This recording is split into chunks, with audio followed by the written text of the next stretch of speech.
अब जैसे भगवान को प्रसाद लगाया हाथ जोड़ के, तो भगवान गुटमन आकर उस तस्मई को खाने लगे। अब जैसे खाने लगे तो गर्गाचार्य जी की आंखें खुली। अरे मैया देख, तेरे लाला ने मेरी तस्मई सारी झूठी कर दी। अब जैसे इतना का मैया आई, कहा क्यों रे दारी के, तूने बताओ संत जी ने इतनी देर में तस्मई बनाई और सारी झूठी कर दी। और पकड़ कर ले गई। फिर उन्होंने व्यवस्था की, गर्गाचार्य जी ने फिर तस्मई बनाई। अब फिर जैसे फिर भोग लगाया, सो भगवान फिर आ गए और फिर ग्रहण करने लगे। फिर बोले गर्गा, अरे मैया देख देख, तू अपने लाला को नहीं संभाल पा रही, वो बार बार आ जाता और मेरी तस्मई को झूठा कर जाता। अब जैसे फिर मैया, अरे लाला तू बड़ो शैतान हो गई, तू वहां जाके संत जी की तस्मई को झूठा कर देता है। अब वो पकड़ के लाए और कहने लगे अब मैं पकड़े रहूंगे, अब आप एक बार फिर। गर्गाचार्य जी ने फिर तस्मई बनाई और जैसे भोग लगाया, तो फिर भगवान आ गए। अब जैसे चिल्लाने वाले थे तो भगवान ने हंस दिया और उनके मुंह में ब्रह्मांड के दर्शन हो गए गर्गाचार्य। अब जैसे मैया आई और भगवान को उठाना चाह रहे हैं, तो गर्गाचार्य जी कहले मैया अब मत उठाओ, अब तो मैं इसी का झूठा खाऊंगा। मैया सोचने लगी, मुँह तो ऐसा लग रहा हो कि जो संत सटे आ गए, पहले कह रहा झूठो नहीं खाने और अब कह रहा झूठो खाना। अब यहाँ पर गर्गाचार्य जी ने भोजन किया और अपने मथुरा के लिए वही प्रवेश चले गए। यहाँ भगवान अनेक लीलाएं करने लगे। अब जैसे ही भगवान दाऊ से 11.5 महीना बड़ी थी, तो बाहर जाने की कोशिश कर रहे थे, घर से बाहर निकले। तो भगवान छोटे थे, दाऊ तो देरी को नाम के चले गए। लेकिन भगवान जैसे बाहर जा रहे थे तो पेट के बल बीच देरी पे थम गए, पैर इस तरफ और सिर उस तरफ। अब भगवान बीच में झूल रहे हैं देरी पे।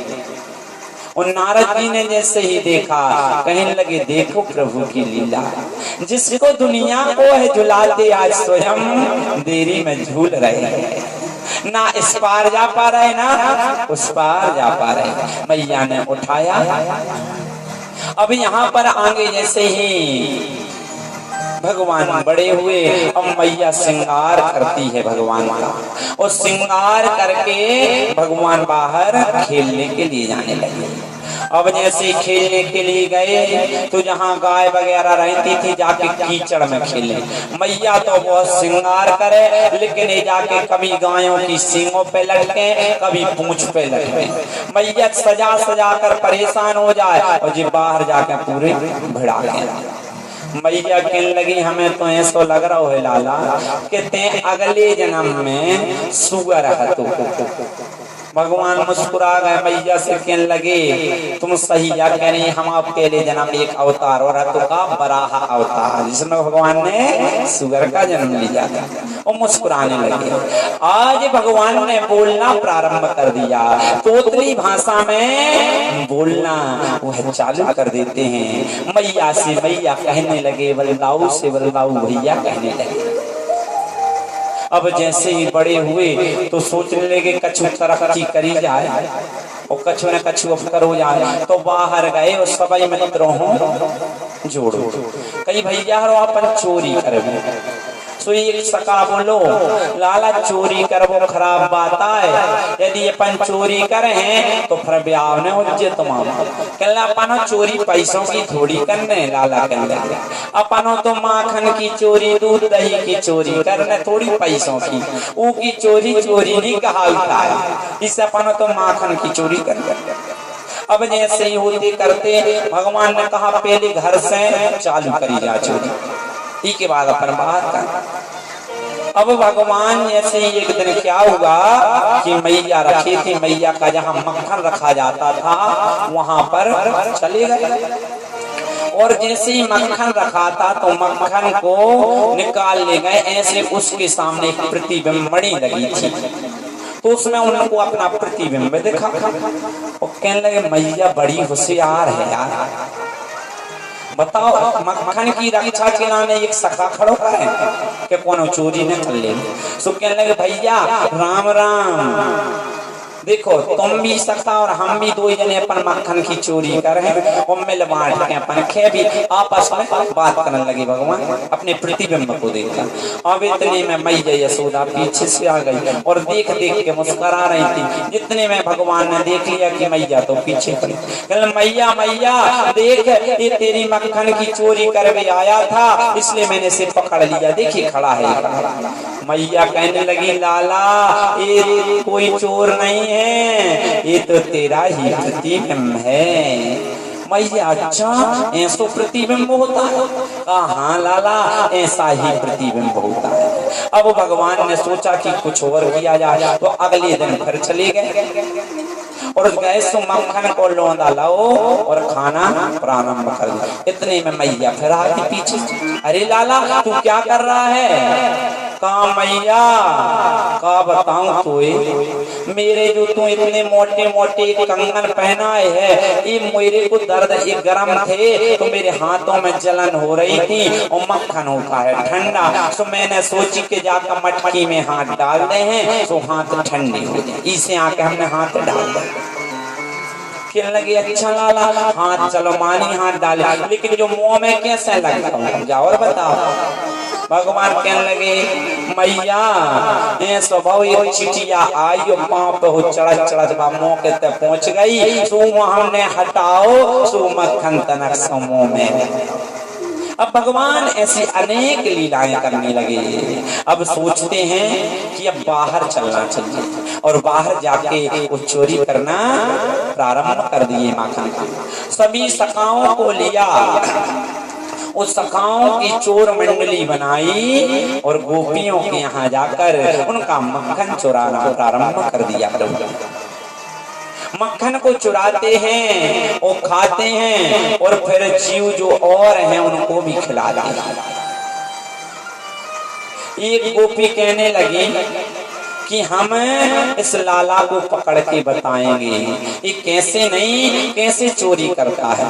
तो उसने क्या किया, जैसे भगवान चोरी कर रहे थे तो उसने अपने दरवाजे वहां लुक के खड़ी हो गई और जैसे ही भगवान ने चोरी की तो भगवान को पकड़ लिया और कहने लगी आज चल तेरी मैया से मैं शिकायत करूंगी। और वह क्या करने लगी, भगवान को ले जाने लगी। अब जैसे भगवान को ले जा रही थी भगवान ने सोचा कछु न कछु तो करो जा। तो अब जैसे ही गोपी ले जा रही थी भगवान और गोपी से कहने लगे भगवान अरे गोपी तुझे शर्म नहीं लगती है, देख सारी सखी सखा सब देख रहे, तू थोड़ा घूंघट तो ढाल ले, थोड़ा घूंघट तो ढाल ले, कम से कम घूंघट में कोई देखेगा नहीं, तुझे शर्म नहीं लगती? बताओ सब देख रहे हैं, शर्म लगना चाहिए। आजकल भैया देखो घूंघट में अब ऐसा है कथा चल रही है, अब आपने तो सो नहीं सकत घूंघट में बाई जनो यदि जो नींद आऊ तो सोचो घूंघट में खा लो और झपका मार लो, इस सोने को नहीं घूंघट चलो भैया अच्छी बात है। लेकिन भगवान कहने लगे अरे गोपी थोड़ा घूंघट तो घाल ले। अब जैसे ही घूंघट घाला और भगवान जैसे ही क्या रहे थे कहने अरे गोपी गोपी तुझे से थोड़ी सी वो नहीं आ रही है, मेरा हाथ दर्द करने लगा, ऐसा करके ये वाला हाथ पकड़ और पीछे से उनको पति चलो आ रहा हो तो इशारे से भगवान ने आराम से बुलाओगे इतने आओ और जैसे ही हुआ उसको अपनों हाथ छुड़ा के उनके पति को हाथ पकड़ा लो। अब वह गोपी तो अभिमान में चली जा रही, अरे आज मैंने देख लाला को पकड़ा, सब गोपियां कह रही थी पकड़ेंगे पकड़ेंगे लेकिन किसी ने नहीं पकड़ पाया, आज मैंने पकड़ के बताया है। और अभिमान में जा रही थी और जैसे ले गई अरे यशोदा देख तुम बोल रही थी मेरा लाला चोरी नहीं करता, देख मैं आज रंगे हाथ पकड़ के लाई। अब जैसी यशोदा मैया बाहर निकली और देखो पीछे तो पति कहने लगी गोपी तना पीछे मुड़ के तो देखो तुम कह रही हमारा लाला। अब जैसे गोपी ने पीछे देखो सो लाला की जगह उनके पति जाते। अब जैसे पीछे पति कहने लगे चलो घर है भी तुम्हें तो कहाँ से आ गए हमारे पीछे। अब भगवान अनेक लीलाएं करने लगे। एक जगह फिर चोरी करने एक गोपी क्या, वो गोपी कहने लगी हम पकड़ के बताएंगे। उसने पकड़ा और कहा अब हम तुम्हें वहां नहीं ले जाएंगे, यहीं बांधेंगे और फिर तुम्हारी माँ को यहाँ लेके आएंगे यशोदा जी को और बताएंगे देखो इसने चोरी की। तो अब वो बांध रही तो बांधते, भगवान कहने अरे सखी रुक मैं तुझे बांधना सिखाता हूँ, और जब तुझे बांधना सिखा दूं तो फिर वही बांध देना। कहने लगे अरे लाला तू बड़ो चालाक है, तुम वही को बांध दो और भाग जाएगा। अब जे कहने लगे नहीं नहीं सखी मैं ऐसा नहीं करूंगा, तू जानती है मैं ऐसा नहीं करता हूँ। तो आज भगवान ने उस सखी को ही बांधा और अंगूठा दिखा के भाग गए। ऐसी ऐसी लीलाएं करने लगी। अब एक सखी ने सोचा कि हम पकड़ के बताएं, तो उसने क्या किया, एक घंटी बांधी और एक ऊपर मक्खन के ऊपर एक थाली में पानी रखा और कहने लगी जैसे ही ये निकालेंगे तो घंटी बजेगी। अब भगवान आए और घंटी बजेगी तो गोपी ने सोचा हम पकड़ लेंगे। तो भगवान आए हुए कमल की नाल तोड़े और जैसे ही उसमें पानी था सारा खुद पी गए और मक्खन को खाने लगे। अब जैसे ही मक्खन को खा रहे थे तो मटकी गिरी। घंटी से भगवान ने निवेदन किया था कि जब तक हम चोरी कर रहे जब तक तुम्हें बजने नहीं, तो घंटी बजने रही थी। अब जैसे भगवान ने खासो दही ऊपर से गिरा तो भगवान का क्या अभिषेक होने लगा। आज घंटी सोचने लगी यदि मैं समय तो क्या बजाई जाता, उसका भी कारण हो। कहते हैं पूजा पाठ तो करते हैं लेकिन उसके बारे में पता करना चाहिए। घरों घंटी संपत्ति बजाओ बजाओ कि नहीं, तो क्या बजाई जाती।